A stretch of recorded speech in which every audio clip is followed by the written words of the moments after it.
Buenos días, hoy es miércoles 28 de diciembre del año 2022. Transmitimos desde Cuenca, Patrimonio Cultural de la Humanidad. A esta hora estamos saludando y dando la más cordial bienvenida al doctor Felipe Delgado Jara, candidato a la prefectura del Azuay por la lista 17 del Partido Socialista.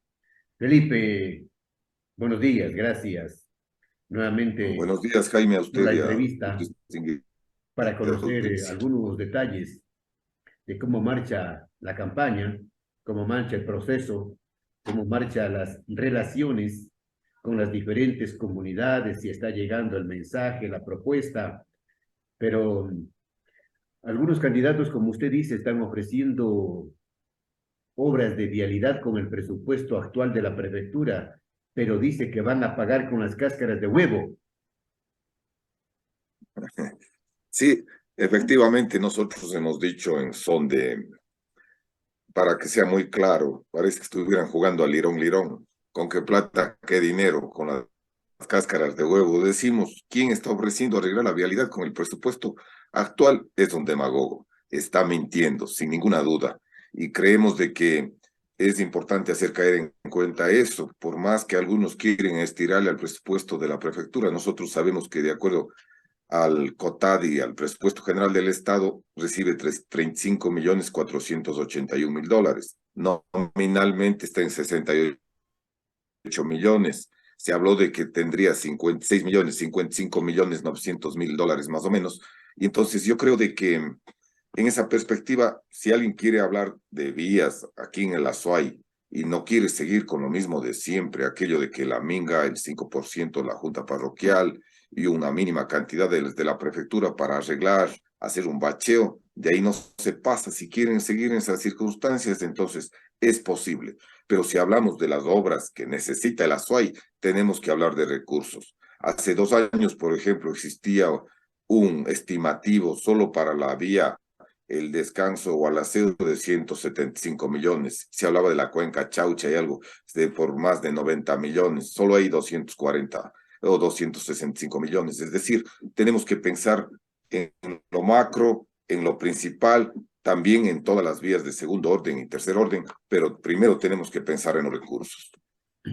Felipe, la vialidad, desde su punto de vista, desde su análisis, y creo que en eso coincidimos la mayoría de azuayos, ¿no? La vialidad es el principal problema que se debe resolver. Lamentablemente los gobiernos nacionales siempre han ofrecido, han puesto ministros de obras cuencanos y esos ministros siempre nos han terminado fallando porque han ofrecido el oro y el moro y a la hora de la hora ni chicha ni limonada. Efectivamente, nosotros debemos lamentar el abandono vial de la SUAY. Mire, el último ministro de Obras Públicas, solo para el kilómetro 49, en algún momento hablaron de un presupuesto de 8 millones. Y ha pasado un año, ahí sigue el problema. En el caso de Marianza, no sé cuál sea el presupuesto, pero sigue el problema. Nosotros, si es que hablamos de las vías hacia Santa Isabel, parece que estuviéramos surfeando porque vamos sobre olas, prácticamente un Es un camino desastre, Felipe, sinusoidal. la vialidad hacia Santa Isabel es un caos, es un peligro constante y ahí se nota pues el queme-importismo de las autoridades, ¿no?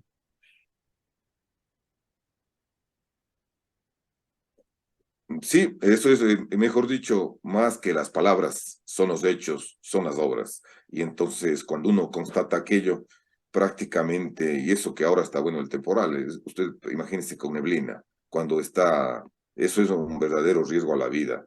Y en esa lógica creemos nosotros que obviamente debemos exigir en todo lo que es las carreteras del Ecuador, que incluso para nosotros, las principales, es un sector estratégico del país. Eso no puede fallar el Estado, porque ya insistimos, el Consejo Provincial no puede hacerse cargo de semejantes montos de dinero sabiendo de que su presupuesto es 35 millones. Lo que sí podemos exigir, y por eso hemos dicho, tenemos que hacer una asamblea provincial donde detallemos exactamente cuáles son los proyectos que requiere la SUAY, los principales, y nos imponemos decimos el 20% de retención aquí de los impuestos de los azuayos para que durante cada año se pueda hacer y ir cumpliendo con 800 o 1.000 millones de dólares en su totalidad. Lo que significa es que, Felipe, que ha faltado gestión, que ha faltado decisión, que ha faltado liderazgo a nivel de Cuenca y de la provincia de la Azuay para ir solucionando, enfrentando los problemas y exigiendo al Poder Central los recursos que nos pertenece por ley, por historia, por derecho. Sí, bien dice usted, tienen una deuda histórica con el Azuay, quienes nos han gobernado tanto en la provincia como a nivel nacional, y decimos es una deuda por cerca de 30 años.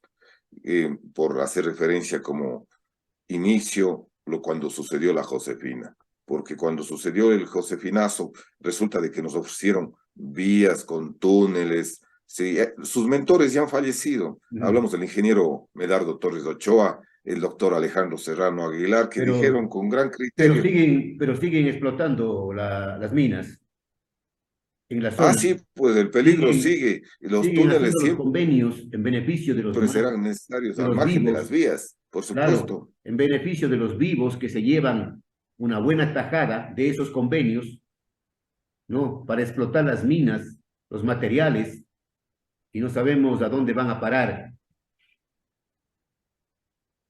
Mire, es parte de los misterios azuayos. Para algunos gozosos, para otros pueden ser funestos. Entonces, yo creo que en el caso este se tiene que transparentar siempre, incluso el asunto minero del cantón Paute, del cantón Gualaceo.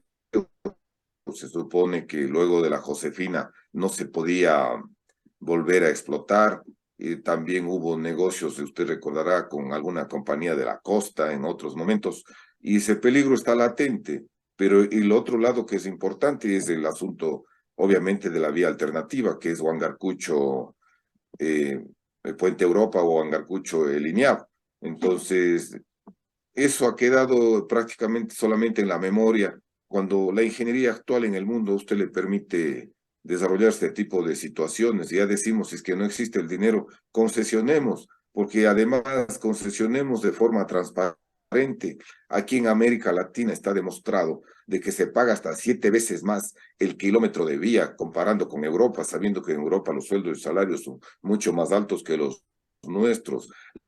Lamentablemente hubo un cartel de constructoras de los que también ha sucedido. El caso de Odebrecht es súper conocido ahora ya en el mundo, pero nosotros creemos que si se hace gestión de carácter privado y sin recursos, obviamente tenemos que pensar de esa manera, de forma transparente, y no necesariamente tener las referencias que tenemos de los costos. Por ejemplo, la ruta viva de Quito llegó a costar 11 millones de dólares del kilómetro cuando hablamos de menos de 1 millón. Bueno, depende de la geografía, depende de los estudios geológicos, pero obviamente de que se necesitan recursos, y desde la prefectura nosotros tenemos que plantearlos así de simple a nivel internacional, a ver en qué tiempo piensan recuperar y de qué manera la inversión que se pudiera hacer, por ejemplo, en los túneles.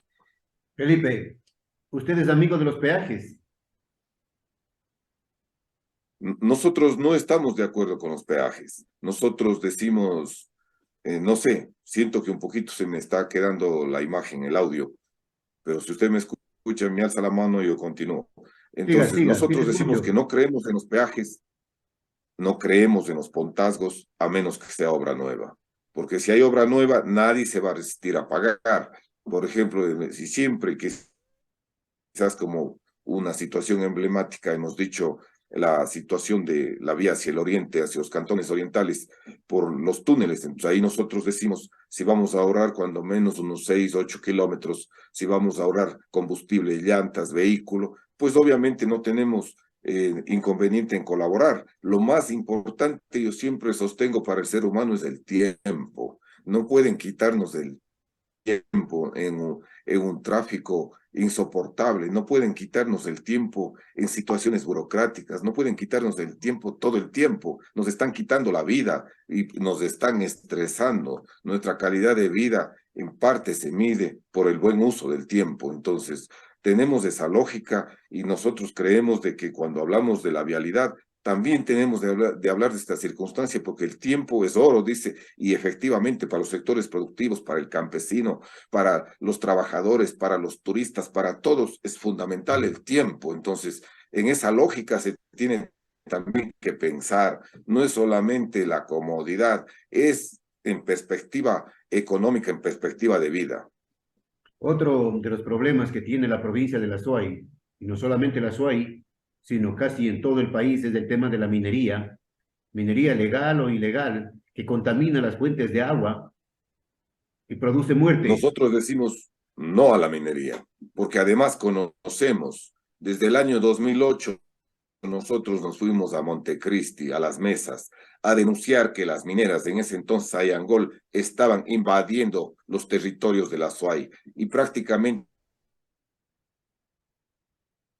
ahora se ha hecho una concesión de gran parte de la provincia y se pone en serio peligro la calidad de vida de los azuayos y la salud de los azuayos. En esa lógica nosotros decimos de que tenemos que las tierras que están junto a los yacimientos tienen que pasar a ser parte de los municipios, como un día fue, por ejemplo, Mazán, a Etapa o el Yaviuco y las alturas para cuidar el agua de Cuenca. Con esa lógica tenemos que hacerlo y sabemos que esa inversión, entre comillas, será súper productiva porque tendremos agua de calidad para las futuras generaciones. Ahora no decimos que el agua vale más que el oro, ya vale más que la gasolina en términos presentes, pero en términos futuros, con certeza que vale mucho más y porque además será cíclica la contribución. Es un recurso inagotable en la medida que cuidemos la naturaleza. Nosotros en eso somos francos y decimos no a la minería. Y le preocupa a Felipe o le llama la atención el tema del silencio cómplice de las autoridades frente a estos graves problemas como el de la minería y el de la contaminación. Mire, no leí bien parte de la primera pregunta, pero nos preocupa el asunto de que desde las mineras, por ejemplo, se quiera cooptar a determinados sectores sociales, a veces a los vecinos, a veces se les llega con dádivas y a las propias autoridades que han quedado en un silencio cómplice, Silencio un cómplice. silencio que exactamente, porque mire, no es de que la explotación nomás contamina, la exploración ya contamina. En la exploración se hacen grandes perforaciones de 300, 500, 600 metros a las profundidades. Es como si más o menos en el cuerpo humano le mandaran un clavo, una aguja, y el sistema de sanguíneo se va contaminando entre sí. Eso es lo que ya está pasando, ojo. Y entonces allí las autoridades se quedan quietas. Nosotros decimos, tenemos que poner un laboratorio que cuide la calidad del agua, que esté monitoreando todo el tiempo si no están con arsénico, mercurio y otros componentes de la minería, porque son peligrosísimos para la salud, el propio cianuro. Entonces decimos de que de alguna manera tiene que la prefectura también hacerse cargo de este problema, que en el fondo es hacerse cargo de una solución. Esta solución, este proyecto, porque de acuerdo a la ley, si algo sí tiene competencia la prefectura es, por ejemplo, la ecología, las cuencas hídricas tiene que cuidar y los sistemas de Y riesgo. Eso tienen directamente proporcional con la minería, pero en forma paralela deberíamos pensar, además, dicen no a la minería y no quieren nada económicamente, no. Nosotros creemos que nuestra provincia tiene otras vocaciones también. Y en los últimos días hemos puesto como ejemplo a Suiza. ¿Qué tiene Suiza que le hace tan visitable por el mundo, tan encantador? A ver, si hablamos de Zurich, de Berna, de Lugano, de Ginebra, todas tienen un río, todas tienen un lago. Si usted va al lago de Ginebra, al de Zúrich o al de Lugano, son verdaderos sitios preciosos. Nosotros tenemos eso y mucho más, y si, incluso en una geografía mucho más grande y más agradable. Alguna vez paseando aquí Galeano decía que son como alfombras lo que existe en nuestras montañas y decía que esta es una pequeña Suiza. Otra vez el historiador de La Habana, Eusebio Leal, visitando decía, pero ustedes tienen un sitio privilegiado, el agua se les riega, ya quisiéramos nosotros tener eso en La Habana. Entonces, creemos de que es posible desarrollar, por ejemplo, el turismo en nuestro, como medida alternativa, cuidando el agua, ¿Y siendo qué le orgullosos pasa? de aquello. Es decir, y el turismo implica otras también, otras tareas que son concomitantes, como por ejemplo, el desarrollo de nuestra artesanía, nuestra gastronomía. Hay que mostrar al mundo que aquí existe el rosero, la yaguana, el cuy, el mote, el morocho, el tostado, el mote sucio, el motepillo. Eso se muestra al mundo y sí es una cosa muy agradable. Algunos en broma dicen hasta tenemos el motelazo. Bueno, pero ese es ya otro tipo de circunstancia que creo yo que para desarrollar el turismo nosotros tenemos que ver distintas circunstancias y distintos potenciales. El propio deporte ayuda al turismo. Si nosotros somos sedes de campeonatos nacionales, de campeonatos internacionales, llenamos los hoteles con los deportistas, con los entrenadores, con los familiares. Tenemos que hablar con los hoteleros y decir cuál es su temporada baja para nosotros hacer los campeonatos. Y por eso nosotros decimos también en forma paralela que nuestros deportistas sean competitivos. Ayudemos a los muchachos en el deporte. ¿Por qué? Porque si nosotros miramos qué es lo que está sucediendo en este momento. Por ejemplo, todo el mundo habla de la violencia, pero pocos hacen reflexiones que los carteles están reclutando a nuestros jóvenes. ¿Para qué? Para el comercio, para el consumo y para las bandas delictivas. Y ¿Y los, cuál es la respuesta del y Estado? Ninguna. ¿Dónde está la Felipe, educación, el deporte? y los carteles Sí. están metiendo dinero en las campañas también, pues. Yo pienso que sí, solo hay que fijarse en las campañas millonarias que probablemente tienen tres fuentes. La una, como usted bien señala, los carteles. La otra, de los dineros del gobierno nacional, porque hay varias candidaturas del gobierno. Y aparte de eso, también pensamos que dinero de la minería, porque sobre eso existe un silencio, a lo mucho dicen que harán respetar la consulta popular y de ahí no pasan. Yo creo que es fácil identificar los compromisos que tienen las distintas candidaturas, efectivamente, como usted dice. Y el Consejo Nacional Electoral, viendo para el horizonte. Ese es el lado más grave, pensaría yo, porque uno de los mayores delitos es atentar contra la decisión popular. Yo le digo, es en principio un delito intelectual, y en ese sentido todos tenemos que cuidar el proceso electoral, desde la auditoría de previa a los sistemas electrónicos. Quisiera recordarle, por ejemplo, otro día leía un artículo, curiosamente, de alguien del gobierno, de Ramiro Rivera, que decía que en Alemania se declaró inconstitucional el conteo electrónico, que se vuelve al conteo manual porque es manipulable totalmente. Es decir, lo primero que se tienen que cuidar son las actas. En las actas, y luego ese escaneo, porque es fácil con